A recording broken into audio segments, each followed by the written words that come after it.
moo di nit ku baax tawfeex la moom Cheikh Babacar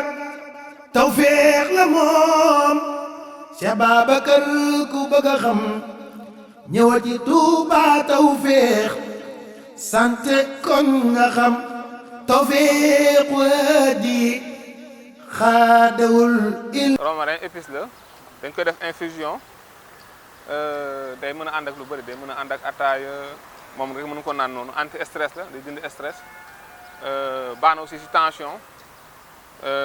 en même temps boo ko saxalee sa kër dafay dàq jaan day dàq yoo moom romarin basilic de girofle mooy ngun-ngun citronnelle yooyu yëpp dafay dàq yoo dafay dàq jaan waaw comme nawet lañ jëm daal bu ko defee ñu waxtaan ci yi nga xamante ne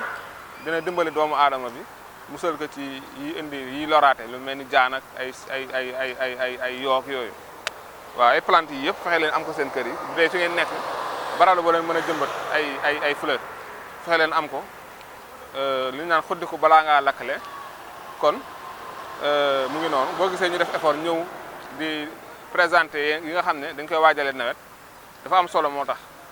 ndax fi ne ñoo ngi ci mois de mai weer moo ci des wala ñaari weer nawet bi ñëw waaw bu ko defee borom ko teelee am saxal ko fa incha allah dina baax trop ci nawet bi waaw romarin moo ngi nii waaw mu ngi nii am na solo trop ci kër waaw dañ koy def infusion dañ koy def thé waaw mu ngi noonu te mbooleem yi ngay def infusion thé yëpp da nga koy mën a def aussi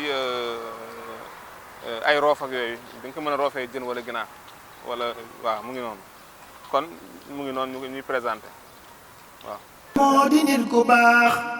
tawfeex la moom Cheikh Babacar tawfeex la moom